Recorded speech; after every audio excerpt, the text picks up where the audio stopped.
Good evening, ladies and gentlemen, and welcome to the first episode of Focus on Art here in the Bahamas. We are sponsored by the Creative Center, Bahamas, a place where you can actually rent the studio for photography or any events that you may want. So come on, look them up on Facebook or on Instagram and give them a call today. Today in the studio, we have a guest. His name is Guilden Gilbert. Yeah, that's not a usual name that you might hear. But his name has been growing in popularity over the past 3 years. And Mr. Gilbert, he is primarily a photographer here in the Bahamas. And what type of photography actually do you stick with? Number of genres, but I think I'm becoming fairly well known for my sports photography. Sports photography. Okay, that's pretty good. Anything else that you actually cover, or this is just that alone? Well, recently I went back after a number of years to shooting and developing film. Really? Really? Who uses film, man? A lot of people use film. No, man, not in this country. Who uses Oh, film? no, not- Where do you not even this- get that developed? I develop it myself. Okay, see, that's what I'm talking about. No one does that anymore. Yeah, man. develop, scan, and But print. film, of all things. Film of all things. Man, we're going to talk about that in a bit. We can talk a little bit more about that. What else do you got? What do you have? What else are you doing? Like, because you're a photographer. I mean, Yeah. it's easy nowadays, right? Like, what do you do? Whatever's in front of the camera will get shot. You sound like a hunter now. It's like shoot whatever comes in the reticle. All right, that's interesting. So whatever comes in the camera, and let's shoot it. So let's jump back to that sports photography for a second. What is sports photography in here? Sports photography is the capture of, for me, the capture of action. It doesn't necessarily have to be a sporting event. It Right. could be a car moving down the road, What? and you pan that car. That car is in motion, and you create motion in your panning effect. And you call Slow that shutter speed. sports photography? Of course, there's sports How is photography. that It's sport? a, it's There's a no moving sport. subject.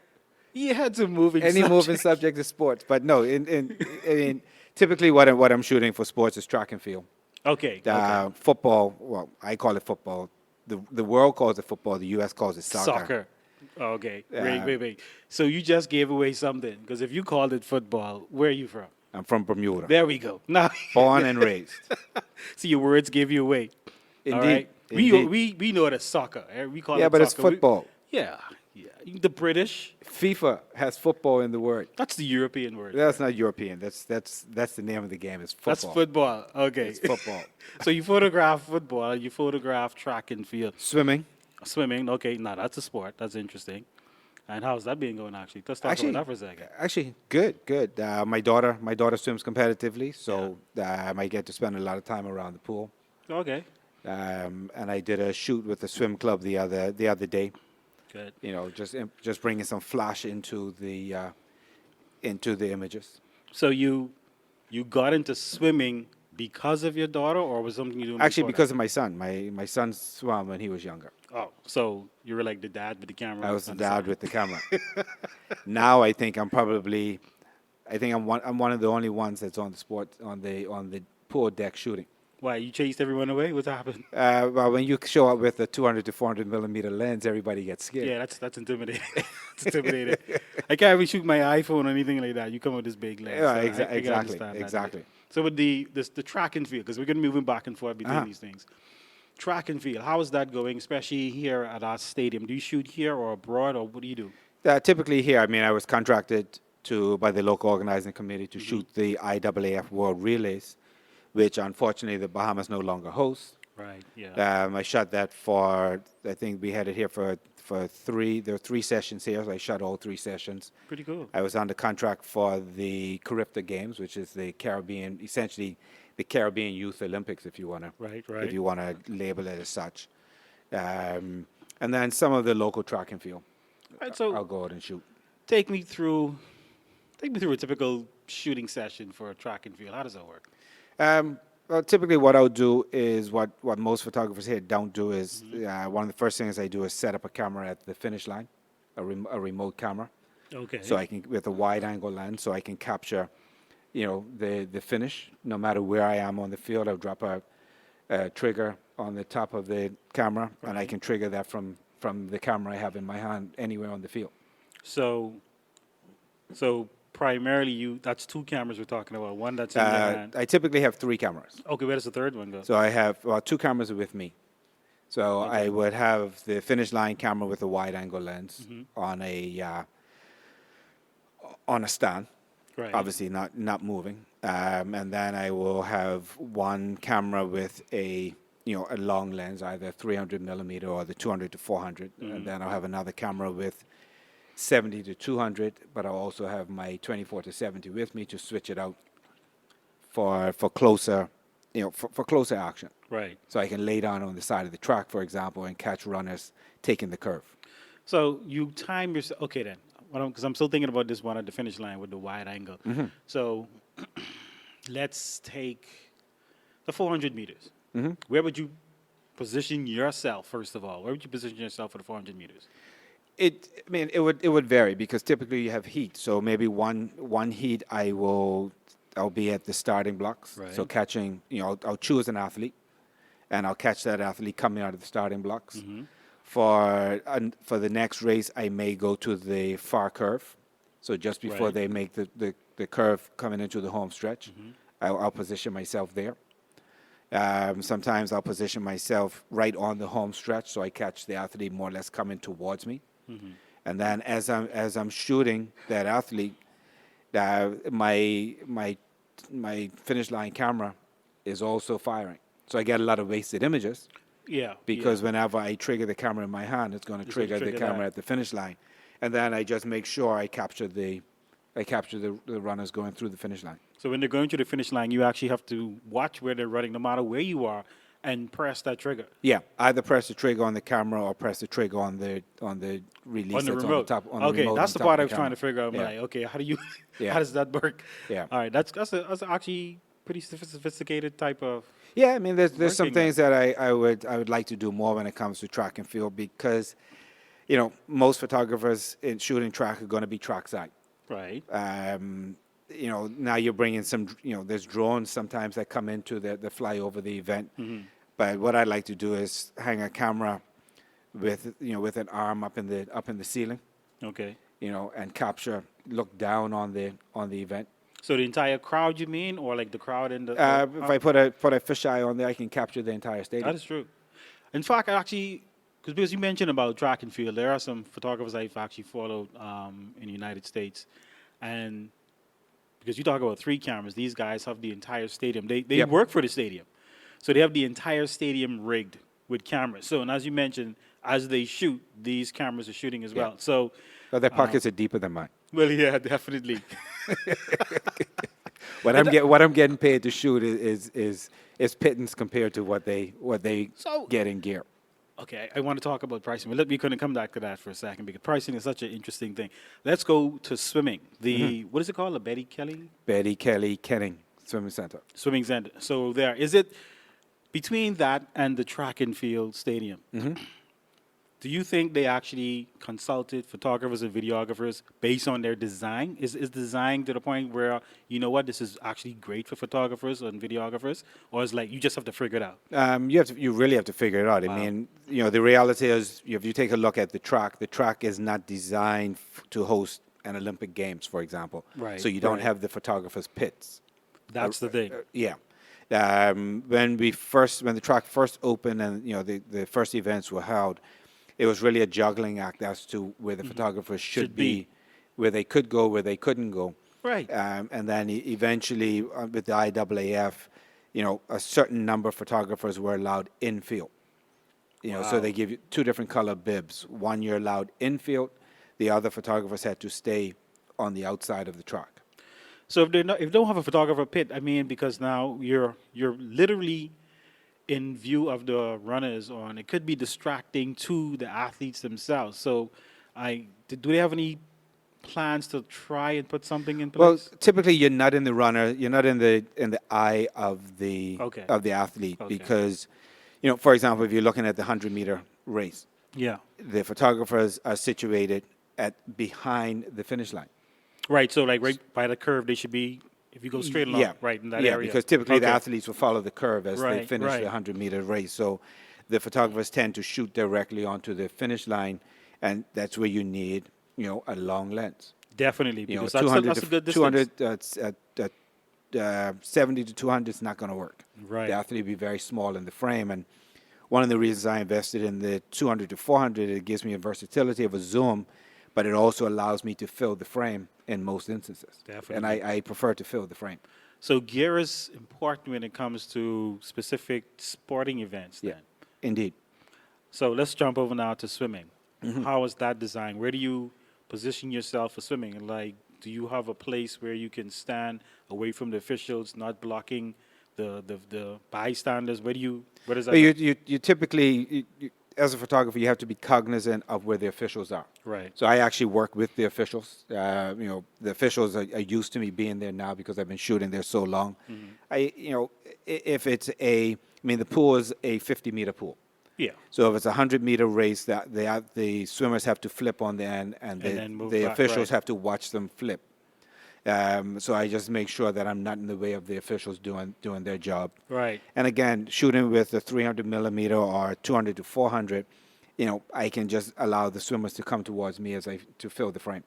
Okay, good. Because I was wondering about it because they're walking up and down the pool, and I'm just wondering if you're going to see that flip or the touch the finish line. Can you put a camera like at the finish line to What see I the like touch to first? do, one Like, of the is things there a place for that? there's no place where you can connect unless you put it on the board they dive off. Right. I don't know. That's not a question that I've asked as yet. But one of the things I'd like to do is put a camera in a waterproof housing I at was the about to bottom ask of the that. pool. Yeah. I'd That'd love be to pretty do that. cool. That'd be pretty cool. Yeah. Because at the Olympics, they have it where it's actually slightly below the water line to actually show that final touch. Again, that's So, designed for design- photographers, though. Yeah, see? So we built it for the sport, but we were not thinking about capturing these things. And I find that No. photography is never really taken serious in the Bahamas. It's not taken serious in many places. Right. I mean, but we're a let's small take- country. We talk But- about this all the time. You have somebody, a couple are getting married. Right. They'll spend thousands of dollars on a wedding dress. Exactly. Thousands of dollars on a cake. Yeah. But then want to spend Food, $200 on drinks. photography. Yeah, man, I don't the know wedding, about budget. the wedding dress disappears after the wedding. The wedding cake gets eaten. Yeah. But your photographs are there It's the only forever. thing. So the only thing you really have after your wedding is your ring and your wedding photos. And your photos. And that's it. And they ex- still exactly. skimp on that. And they skimp on that. And then get upset when it comes up. But even, okay, I want to come back to sports. We're going to jump quickly because I want to get to that point where we're talking about in the Bahamas. And I think it's something we need to talk about it when it comes to photography, even of political figures. I Not have interested. Some friends. Why not? I mean, seriously, not you per se, but there No, should be documentation. No, Yeah, I documentation. agree. I mean, photography documents history. Exactly. And what I find here in the Bahamas is that's not something that we focus on. We don't focus, society as a whole does not focus on documenting history. I mean, for example, I heard the story with reference to Sir Lyndon Pendling. Right. When it came to putting him on the dollar bill, they had to search to find. They couldn't find an image. Couldn't find anything. I mean, my thing. I actually reached out to the Prime Minister's office Okay. at one point, suggesting that the office hire a full-time photographer to follow the Prime Minister around. But don't they have Because- that now? I think with the FNM, they actually have someone actually following the. Well, I had put that out there after That'd be the election, and I do understand now they have a photographer, Which is good. which is a good thing because forget the politics of it all, forget the one party versus the other. I mean, Exactly. I'm not interested in the politics politics of of it, it. right. It's really the documenting of Documentation history. exactly of what's actually going on. Because no matter who holds the post of prime minister, Mm-hmm. they are still representing the country, and Exactly. that should be documented. For 100 years down the road. Okay, XYZ was prime minister during this period. Right. Here in photographic documentation, here's some of the things that he did for the advancement of the country. And I think America that's really actually leading the pack on that. I think the guy's name was Pete Souza. Yeah, He was. Obama's personal. So those amazing images we find like on Instagram, Everything him was dapping someone. documented. It's like that is amazing to see. Okay, what type of person he was while he was in the White Mm-hmm. House. Even with George Bush Jr. when he was there, he what it was is an iconic photo of him in Air Force One. He's looking out the window. yeah, And after Katrina. Right. Hurricane Katrina, yeah. I'm like, no, that is something that needs to happen over here because we Everywhere. have these. Yeah.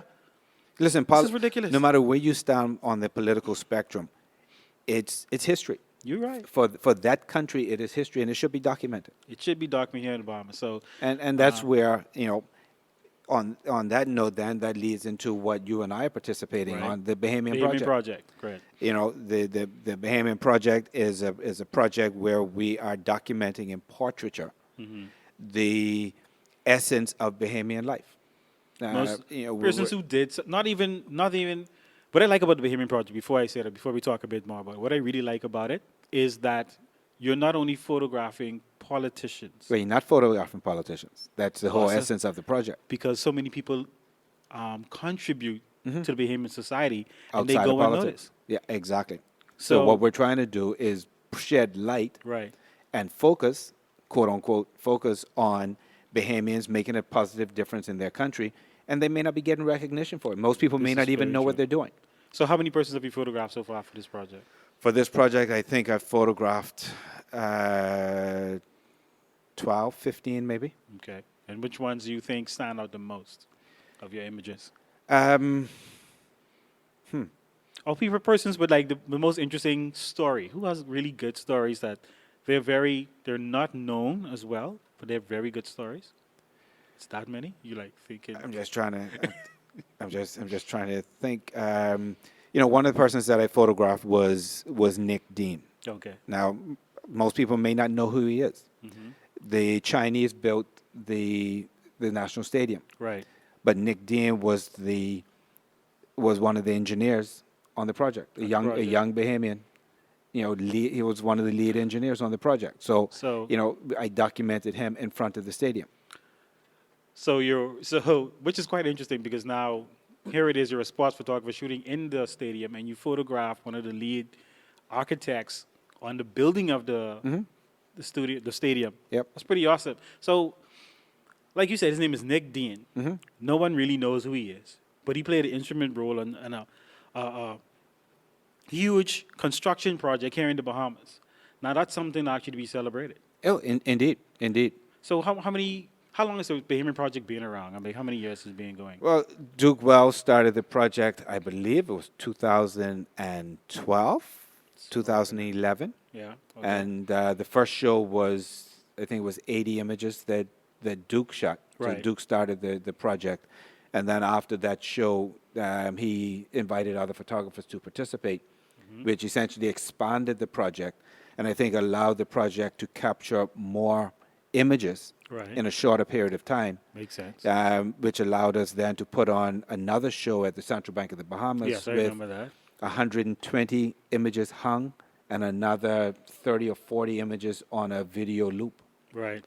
So that was a massive undertaking because now your photographer is pretty much mainly in Nassau, but all through the Bahamas. Through the Bahamas, yeah. They had And some Family Island images as well. Yeah. So that's really awesome because now we have actual images of people, Bahamians, who did something. That most people don't know. Exactly. Yeah, and That's and a I, really I good think story. I think that's important to the history and the culture of the country because the country is more than political figures. Exactly. So The country is its people.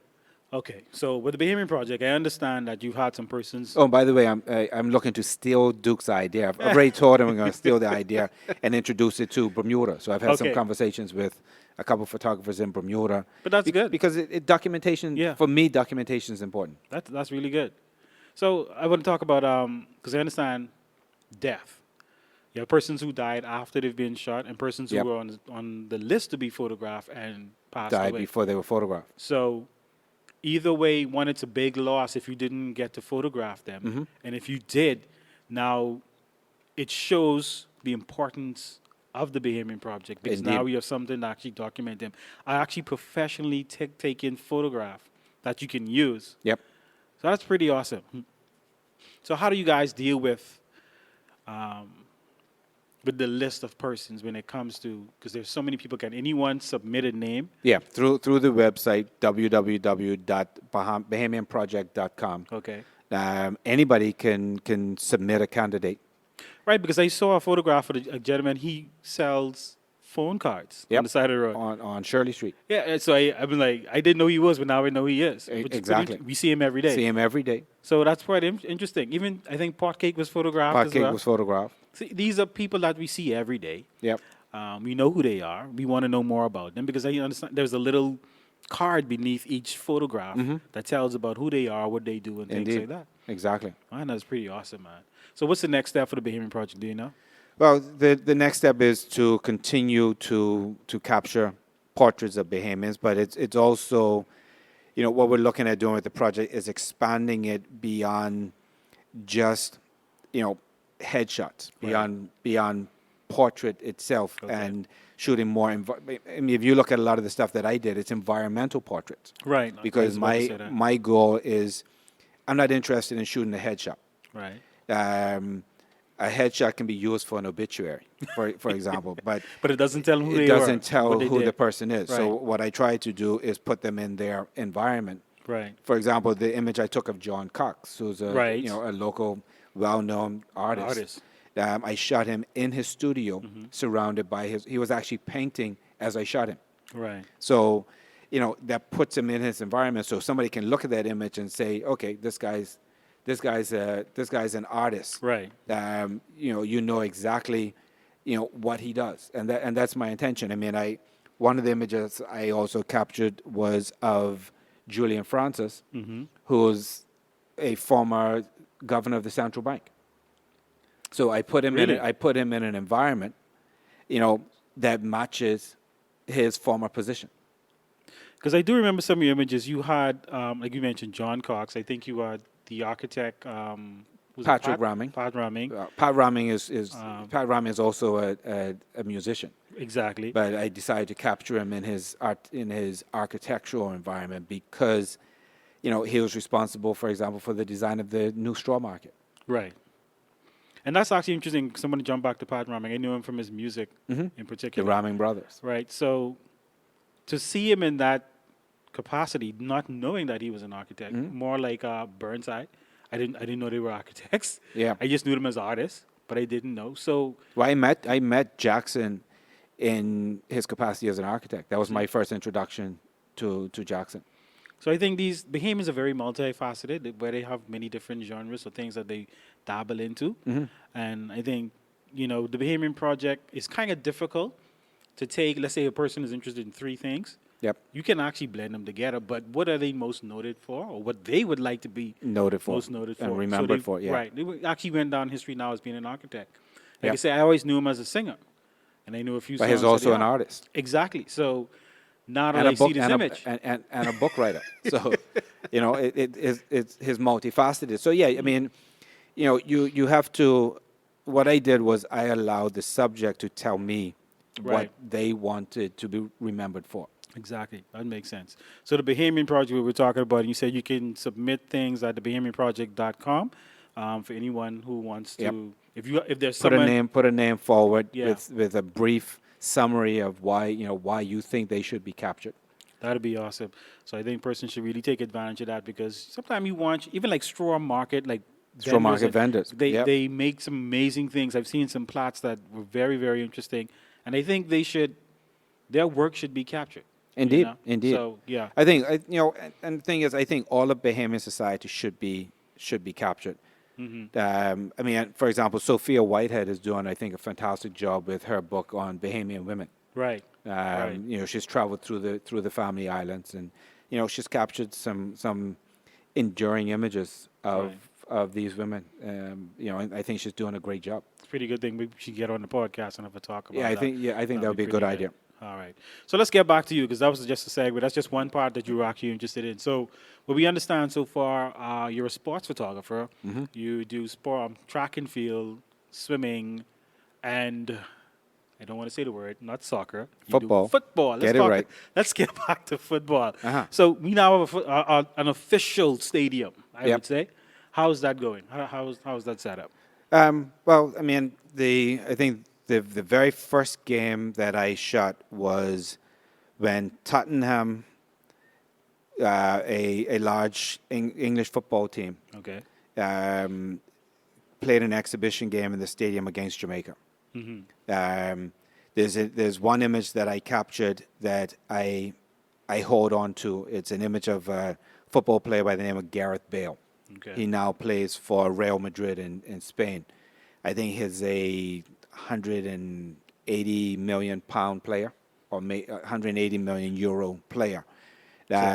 This was his last game in a Tottenham uniform. Oh, interesting. So for me, that's an iconic image. Right. Um, And that was shot here in the Bahamas. and that was shot here in the Bahamas. That's pretty good. And then, after that, I was contracted by the Bermuda Football Association because Bermuda played the Bahamas in a World Cup qualifier. Good, good. So I was hired by the Bermuda Football Association to capture essentially every aspect of the Bermuda contingent that was here. So I captured them in training. I captured them during the game. I captured them in the locker room. So who photographed the Bahamians? I don't know. I wasn't on the contract to shoot the Bahamians.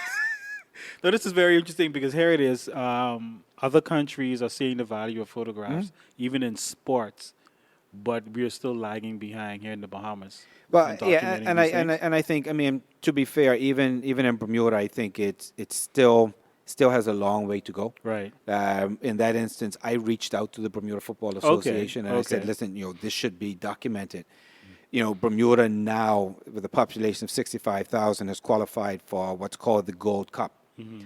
The next smallest country in that Gold Cup has a population of, I believe, 180,000 people. So Bermuda is going to be competing against the likes of Mexico, Panama, Jamaica, Big boys. the U.S. There we go. I mean, it's going to be a tough tournament, but that's history. Right.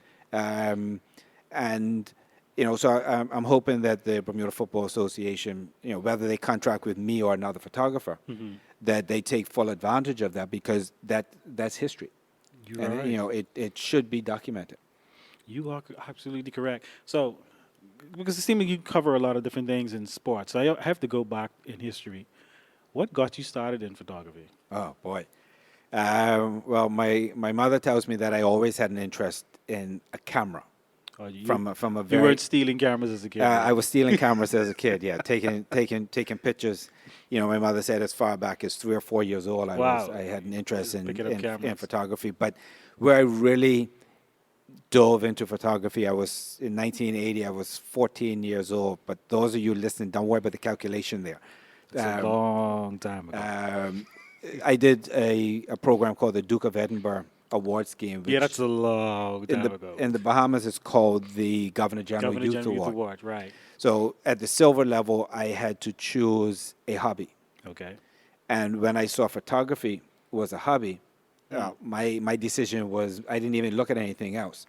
But through that, what we were able to do was shoot, develop, and print or wet print black and white film. Right. And that really got me hooked on photography. And, from there, I got a Canon. I hate to say the word Canon, but I got a Canon AE1 program camera. Right. And I was shooting at that time 8 to 10 rolls of film a week. And my parents obviously paid for the development of that film. That wasn't cheap. No, it wasn't cheap. But, my parents knew that this was a passion of mine. Right. And they supported me in that passion. And I had nobody to teach me photography. Of course, back in the day, no one taught photography. It was like a guarded secret. A lot of professional photographers refused to teach because, you were potentially competition for them. Pretty much. So what I would do is I would actually take a notebook with me. I would write down the settings for every shot I took. So I would take the same shot 5 or 6 times with different settings. Right. So that when I got the images back, I could go back through my notes and see exactly what happened through that, what I learned later to be the exposure triangle. Right. I learned, how the triangle impacted my images. So you pretty much just this is self-taught. This is self-taught at its best. Completely self-taught. I've never taken a photography lesson in my life. I picked up the camera and I learned. Right. So it's a bit different nowadays. I want to get back to your conversation, but it's a lot different nowadays because we have digital. And you could take like 1 million shots and just pick out the best. Well, it's the like thing is, spray and pray. Come on, you and I teach photography now. So, and as we tell students, cameras nowadays, you put them in automatic, they're going to give you some very good images. Some pretty good shots. Yeah. But obviously, as a photographer, you want to control, what that image looks like. You want to control the shadows and the highlights of the image. You don't want the camera to make that decision. So, you learn how to manipulate the exposure triangle. And I think to date we've taught nearly 60 students, Pretty much, just about. and every one of those students was shooting on manual after the first hour and a half of class. Of just shoot, yeah, exactly. It was actually not as difficult as most people think, No, photography is not, as I say, photography is not rocket science. I mean, it's, you know, even online, there's discussions online, obviously on Facebook photography groups about, shooting in manual versus shooting in aperture priority versus Right. shooting in program mode. And, some of the questions come up about, how do you shoot in manual? Well, as you know, when we teach the class, we hold two variables constant. So we'll say to the students, set your camera to ISO 400, set your f-stop to 5.6, and now bring your exposure meter through your viewfinder to 0 using your shutter Using speed. your shutter speed, just moving it back and forth And- until you get that point. That's your And exposure. then you're more or less improper exposure depending on your shadows and Yeah. highlights, but it's really getting That's your close base. to that's your base. Right. And then if you keep two of those variables constant, I mean you make the artistic decision. Do I want to have do I want deep depth of field in this image, or do I want shallow depth of field Right. in the image? So you make that decision with the aperture. So you either shoot at f2.8, for example, to get shallow depth of field, or you shoot at f16, f13 to get a deeper, focus, a right. more in focus areas. Depending on lighting, you decide what your ISO is going to be. Through our teaching that the higher the ISO number, the more sensitive the sensor is to light. So you select an ISO of say 400. The only thing you have left is your shutter speed. Exactly. So it makes it very easy to shoot in manual. All right. So you learned in film, which means that was very expensive for you, and you throughout Not for the me. years. Not for me. For your my parents. Boy, they had a lot of patience with you with that. They had a lot of patience with you. So when you switched over to digital, did you find it an easy transition, or was it difficult for you, or you felt like one of those persons who it wasn't going to work? Well, one of the reasons I switched over to digital is because I had my Canon AE1 from Hey, you about with that Canon again? about 19. Yeah, I know. But about 1981. Jokes. My wife, who's Bahamian, we moved here from Bermuda in 1997. I still had the camera. I was still shooting with the camera. That's 16 years later, and then we moved into our house in September of 1999. And December of 1999, we had a break-in, and my camera was stolen. Oh, man. So I was shooting with that camera for 18 years. And it just goes to show you how versatile a film camera is. It never dies. they were strongly built back then. I Yeah. mean, they were not really as plastic as they are nowadays. Yeah. So they were heavy. Yeah, and then after that camera was stolen, I couldn't decide what I wanted to do. That was the very beginning stages of digital. Yeah, okay. And They were I expensive at the said, time. does it make sense, going and getting another film camera, or should I wait and see what happens with digital? So I waited, and got a couple point and shoot digitals. Okay. Yeah, Um, like everyone else. Like everyone else. That was my first foray into digital. And then eventually I started doing some research and, knowing what I like to shoot, knowing that, sports is something that I enjoy shooting. Because a lot of people say, well, why Nikon over Canon? Yeah. I mean, Yeah, what's the big we- battle with we- this Nikon versus Canon? we joke about Nikon and Yeah, Canon, but it's fun. it's just a name on the front of a camera. The camera is a camera is a camera. The brand name doesn't matter. Right. But for me, it was the ergonomics. Nikon just felt Better in right the hand. in my hand. Right. And not only that, at that time, Nikon had the D300, which essentially was a sports Sports camera. You camera. put the battery pack on there, you get 8 frames per second. Right. For sports, frames per second is important. At that time, I don't think Canon had a comparable body in a crop sensor, because at that time I wasn't okay, prepared to okay, spend the okay, $5,000 or $6,000 Right. for a flagship camera. So I actually started off with the D90. Yeah, I remember that. It's a pretty good camera. It was a very good camera, 12 megapixels. So I shot that I had that for about 6 months, and then I got the D300, and then I got the D300S, and then I moved to full frame, the D700, and then I jumped to the D3 and the D3S. All of them, by the way, 12 megapixels. Right. Because I'm not interested in the megapixel war. Megapixels don't mean a whole lot to me. What do you mean? Because people always say, "Oh, you need to get like a 36 megapixel camera." Right now, they have like a 40 something. I think it's Sure, worth. if you do a lot of cropping. Cropping. What do you mean? So, for example, one of the reasons I have a 200 to 400 millimeter lens for my sports is so I can fill the frame. Okay, so you don't have to crop. If I'm filling the frame, I don't need to crop. If I don't need to crop, megapixels don't mean anything. Okay, so you shoot what you need to get shot. I shoot what needs to get shot. But Nikon just felt right for me, and now I'm heavily invested in Nikon. So the likelihood of me switching brands is slim to none. Right. So right now you're on gas. What is it? No, I don't have gas anymore. You sure? No, I got rid of I got rid of the gas. What is gas to people? My tank is full. Gear don't know. acquisition syndrome. Because you just named off at least about 6 different cameras right there, from the D90 all the way up to the D3S. Yeah, but keep in mind, I don't buy my cameras brand new. But still, you got camera. It's gear. Yeah, it's gear. It's gear. But I buy as needed. So okay then.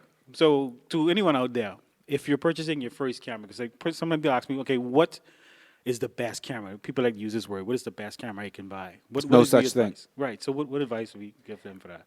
It's the best camera. The best camera is, well, number one, the camera you have with you at the time, which for most people is your cell phone. Because if you don't have a camera, you have nothing to take pictures. You have nothing. But beyond that, I think the best camera is the one you can afford. Isn't a $500 Nikon the D30, D3000, wherever they are in that now, can take images just as good as the D5. Right. It's just the features that are different. I mean, the D5 is rugged. Right. It has weather sealing, so you can shoot in pouring rain. I wouldn't do that with a D3000 because it's a plastic body. So, to me, it doesn't matter what camera you shoot with. It could be a Sony, it could be a Fuji, it could be a Nikon, it could be a Canon, it could be anything. Right. A camera is a camera is a camera. They're all designed to do the exact same thing. Right. So as far as where you go in the line of cameras, it all depends on what it is you're shooting. I mean, because I shoot sports, and I don't treat my cameras with kid gloves, so I need equipment that's rugged. Not only that, when you and I, for example, shoot seascapes, there's times where that camera is going to get splashed with water. By water. So weather sealing is important. But a camera is a camera is a camera. Let's jump to that for a quick second. Your seascapes, because you also mentioned sports, but seascapes. Talk about that. What is a seascape anyhow? What is that? Well, I was fortunate to be born and raised in Bermuda, and now I live in the Bahamas. Two countries that are considered paradise by the tourism industry. Right. Seascapes is really, for me, seascape it obviously involves water or the sea. But what I like to do with seascapes is use slow shutter speed, so you show some movement in the waves. In the movement of the water. So yeah. Okay. So seascape is pretty much anything with water. With water. So you're surrounded by water. Surrounded by water, exactly. So the sea for us is the equivalent of, the mountains for somebody who lives in the Midwest or out west in the U.S. If Ansel Adams was living in the Bahamas, he would shoot seascapes. Indeed. Makes sense. A whole lot of sense there. So what's next for you? Because you seem to be into sports a whole lot, and that's the genre that you most identify with. Will you continue in that realm? Yeah, I mean, sports is something that I enjoy shooting. Sports, it takes a lot of concentration. Right. Shooting a sport, for example, like cricket. Cricket is a very slow sport. So it takes a lot of concentration, a lot of patience. And that's what sports photography is. Although some of the sports are fast moving, you still have to be patient. Right. But I will continue to shoot my portraits. I'll continue to shoot my landscapes, seascapes. Most of what I'm shooting right now is medium format film on a Pentax 6x7, Your film. So you started with film and now you're and now I'm going right back back to to film. film. Yeah, So and you're going full circle. yeah, people ask me why film. Well, for me, film is an organic way of shooting photography. I mean, for What do you mean by example, organic? by organic, I mean you have to be intimately involved. You have to create the image. Okay. So you can't see the image on the back of the screen. So you have to have the image that you want to capture in your mind, Right. Okay. including your highlight and shadow detail. Mm-hmm. In film, the saying is you expose for the shadows. Mm-hmm. In digital, you expose Just for for the the highlights, highlights. right? So what I shoot with film is, if people are familiar with it, I shoot the zone system, which was developed by Anza So, Adams and right. another photographer. I can't remember his name, but I have a spot meter, a digital spot meter, so I'll Mm-hmm. expose, and that gives me a number, let's say 8 or 10, and then I just dial that into the meter, and that gives me the shutter speed That you should get. that I Okay. should get. But that's, I meter for the shadow. That gives me 18% gray. Mm-hmm. So what I then have to determine is where in the scale I want my Shadow. shadows. Okay. And I Okay. typically want my shadows in zone 3, depending on the scene, maybe zone 4. Mm-hmm. Zone 3 will give me sufficient detail in the shadow. So, if that 8 gives me a shutter speed of, say, 1/250th at 5.6, Mm-hmm. then I know that, I either have to increase my shutter speed, or increase my aperture, or Okay. close down my aperture. So what I'll do is, if it's giving me a reading of 250 at 5.6, then maybe I'll shoot 250 at f11 to get my So shadows. with all this calculation and metering and back and forth, what are you photographing with film? Per- What's your typically subject? typically landscapes, some street photography, old buildings and things like that. Okay. Things that have Things are not moving much then. things that I'm not with the Pentax. No, no, no. The Pentax is a heavy camera, and typically I'm shooting on tripod, Okay. and I'm shooting with a shutter release. Mm-hmm. So it's not going to be for sports. It's not going to be for moving subjects. So, So portraits are pretty much still relatively easy. life or Still anything life. that's right. Anything Right. that's still, yeah.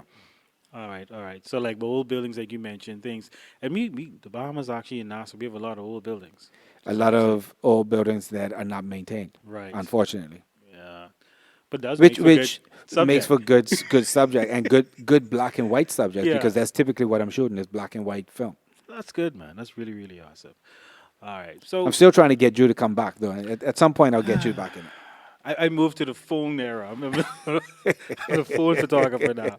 I kind of moved towards But that what era. the reality is, what it does, film photography really makes you cognizant of that exposure Yeah. triangle. You Yeah. have to work the exposure triangle. There's no guesswork in film. Right. And it's You have just to slowing down. know what you want to capture. You have to know, well, your framing, number one. So Hmm. your composition is extremely important. Right. Yeah, you can scan the images, and they become a digital file. You can manipulate them, but for me, it's not about post processing. Hmm. It's about capturing what I want in the In camera. So I camera. make sure my horizon's straight. I make sure the composition is. I spend a lot of time making sure I have the composition that I want. If I'm shooting, stairs going up at an angle, I make sure I have that 45-degree angle exactly where I want it in the frame, so I don't have to I don't make any adjustments after the fact, and then I determine how dark do I want my shadows. That's a lot of time. It's a lot of that. It can take me sometimes 3-4 minutes to set up and capture one image. But And I, that's the essence of photography, though. and nowadays people just walking by with a cell People phone. They just snap, walking by snap, with snap. snap and move on.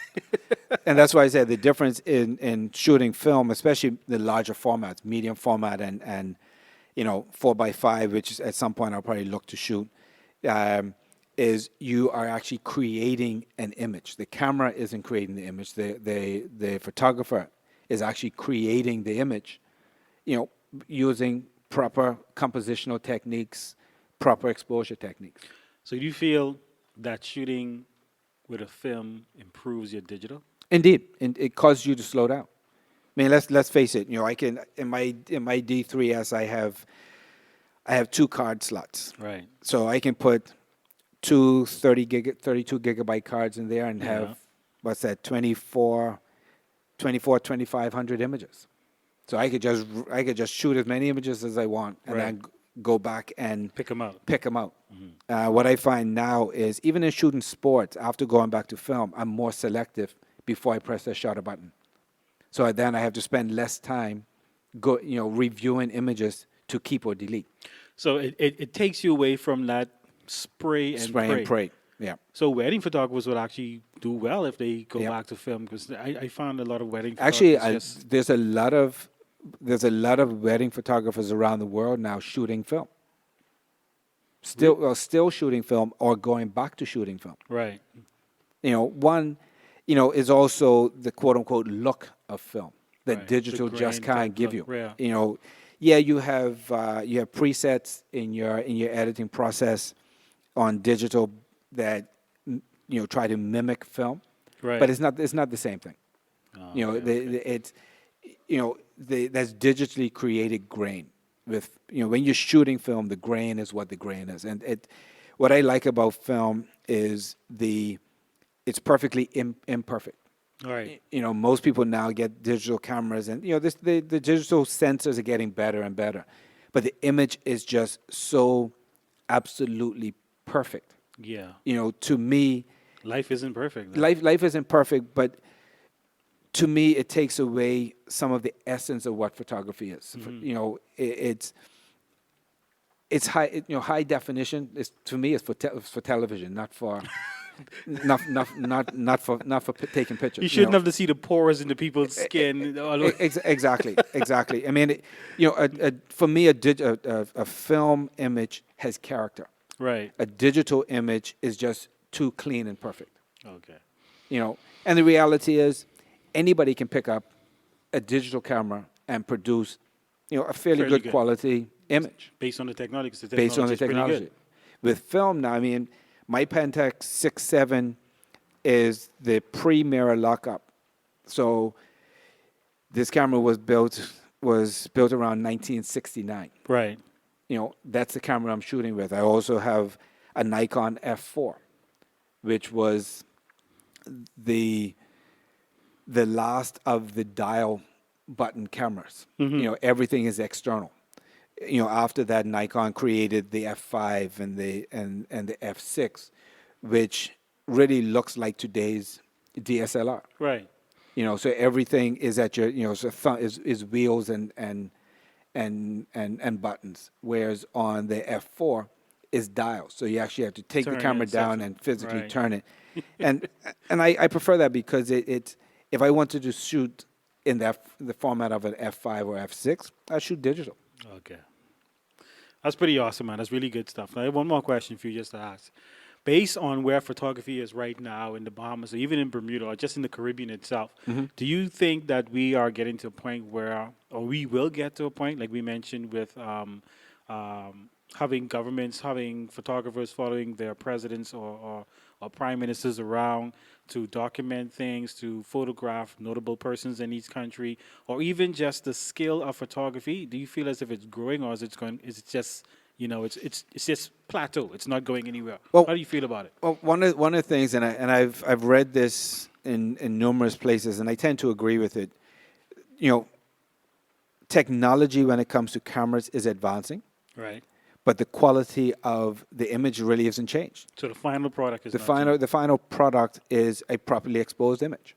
right. In digital, for example, I talked about the perfectly imperfection of film. Film, right. Digital is just getting cleaner and cleaner and cleaner, but we're still taking the same images. So I don't think technology is really bringing about improvement Oh, in right, photography. Right. Because you either have a properly exposed, properly composed image, or you don't. Right, or you don't. Okay. Whether that's film or digital.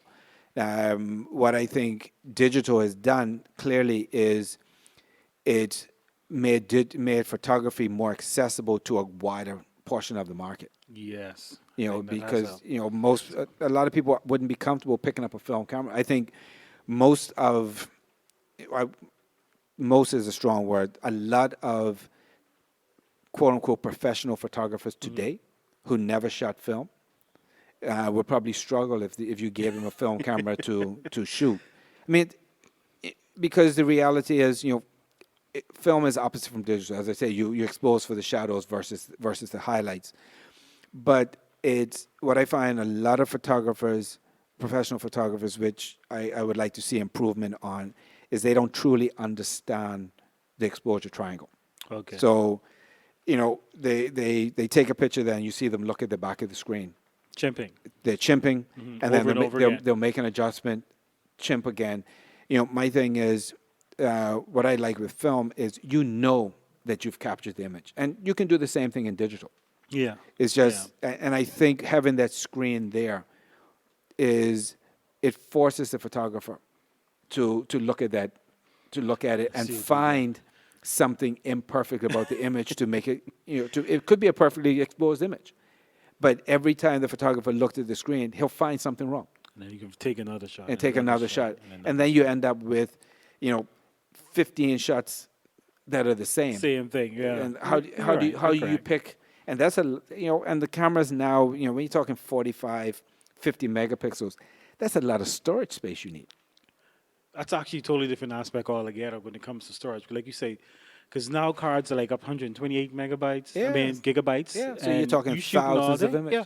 What do you do with all those images when you start downloading them? Yeah. And the scary thing is they have to be stored electronically. That's the thing. Hard drives fail. Exactly, they do. I had a hard drive fail, and I had the data retrieved, but when I sit back and look at it, I have, I have my negative folders. Mm-hmm.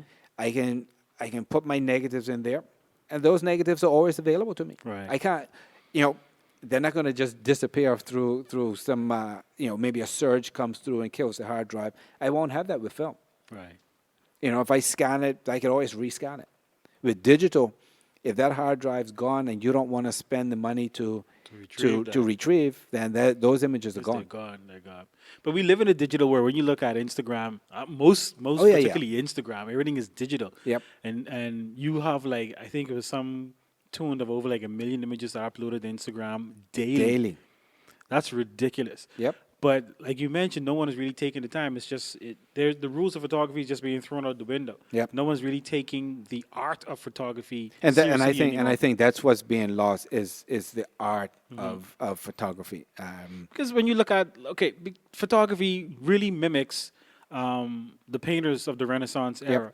And when you look at the lighting that we use, everything actually mimics the exact same thing. That's the art of photography. But we're not talking about photographers themselves, but just the art of photography. Yeah. I mean, you touched on the subject, lighting. Mm-hmm. One of my pet peeves when it comes to lighting is, the complete removal of shadows. Right. I see a that. lot of photographers just using flat lighting. I mean, my thing is, the human face is not flat; it's 3D. Contoured. We have to make it that way. And I question: Do these photographers really understand how to shape light? We keep hearing about some photographers calling themselves light shapers. Right. But a lot of photographers aren't shaping the light. They're just, the light is there. They kill every shadow, and that's considered a good portrait. To me, my favorite lighting setup is one light shooting Rembrandt. Okay. Because that way you get every contour of the face.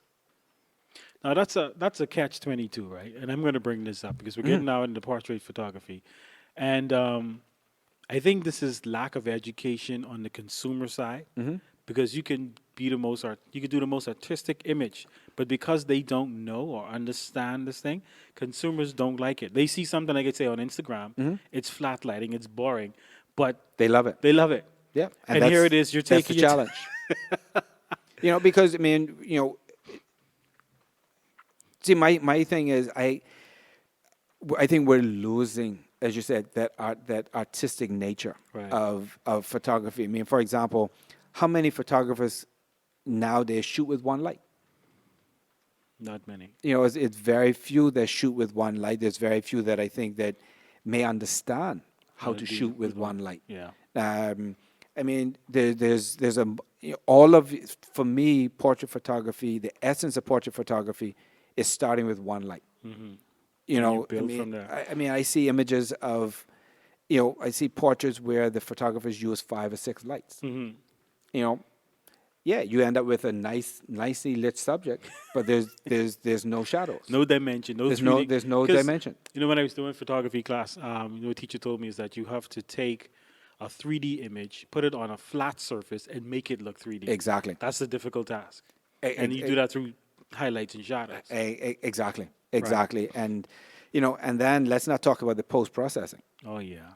I mean, there are photographers I've seen work who, they'll see one of the things if I'm shooting a portrait, I will show the subject the camera. I will show them the back of the image that camera. I've that This I've, is that where I've we are. captured. Right. I've noticed some photographers don't do that, and I question: is it because you really haven't captured a very good image, and you don't want to show the work until you have post processing done on it? I mean, Yeah. that's my question. Whether that's accurate or not, but that's my first question: is why don't you show this subject what you've captured? That I found that some people use it as a marketing ploy, whereas they don't want to show you the image because they only want you to see the finished image. Which to me is not. See. Then for me, a lot of the post processing goes beyond photography. I mean, And a lot do. you and I have talked about Yeah. this before. Is where is the line between photography and digital art? Well, yes, because the post processing when a person's skins, I wouldn't say just look plastic. Nowadays they're changing their technique, and they're replacing the natural texture of the skin with their own texture. I think they use it on frequency separation, Right. which is not a bad thing, but it's overly done. Yeah. The skin, it's not human anymore. It doesn't look human. Yeah. In the fashion world, That's fine. that's fine. Yeah. But for a person who wants a portrait for their birthday or their grandmother or their They should mother, look like them. it should look the way they look at that time. Because now when you look back in time, here this woman is 65 years old, but yet in the picture she looks like she's 20. Yeah. Like Yeah. To me, see, for me when I shoot well, I don't do a whole lot of post work. I don't Okay. do a whole lot of editing. One, because I don't know how to do a lot of the editing styles. Okay. Two, I'm not interested. So you're not even going to try to learn. Well, no, because my goal at the end of the day, if I shoot a portrait of somebody, I want to be able to print that image, hold it up next to the person, See, this is you. and see and let them see that this is a reflection of them. Yeah. With all of the editing, listen, we all have imperfections. We all have blemishes. We all have one eye is smaller than the other. One Yeah. ear is lower than the other. We have those imperfections. I just find a lot of those imperfections are being taken away, and the final image that is being produced is not that person. So we're actually photographers or digital artists, digital photographers, I think we call them, or digital artist photographers. They're now putting a false sense of reality on people because when they post these images, people are thinking that this is the way everyone should look. It's a false standard of beauty. Exactly. That's So exactly what it is. That really messes with someone's psyche. And even, I think I saw something the other day with Tyra Banks. I think Okay. she did another Sports Illustrated photo shoot. I think it was here in the Bahamas, but I don't think she had on any makeup. Right.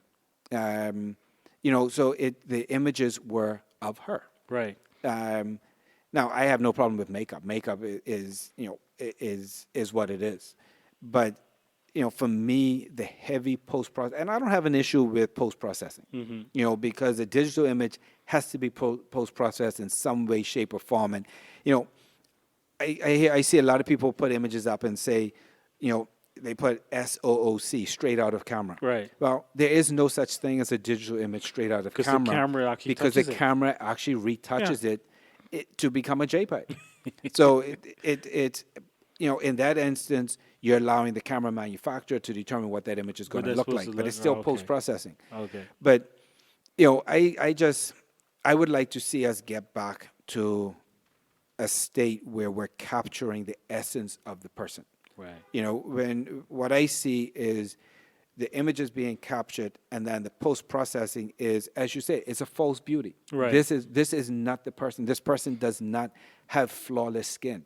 This person has imperfections in their skin, but it's not being shown in the photograph. That is not a rendition of that person. And to me, portraiture is about creating a rendition or a mirror of the person you're shooting. All right, that makes sense. All right, so hopefully in time, because there's so many different people with so many different opinions, hopefully we get more Oh, persons. indeed, and everybody's entitled to, I mean, this is just my opinion. I'm not saying whether it's has to be this right or way, wrong. right. It's your just opinion, how you it's see just it. it's just my opinion. Yeah, so no calls, no comments saying that, oh, he's body shaming or whatever. No, No, it's just an opinion. So if you don't like the opinion, you have your own. It is It's what not it a is. It is what it is. Exactly. We don't like sushi. Some people do, some people don't. So Exactly. don't get upset about it. Exactly. All right. So I want to thank for coming on this episode, and just want to advise everyone that this podcast is made possible by the Creative Center Bahamas, where you can rent studio space for photographers or any type of art class. You can always give them a call or check them out on Facebook or Instagram. I want to thank my guest, Guilden Gilbert, the sports photographer here in the Bahamas, between the Bahamas and Bermuda, for coming on and having a chat with us and just explaining to us his idea and again his opinion on photography and his lifestyle. So thank you again for coming on, and we hope to see you guys around.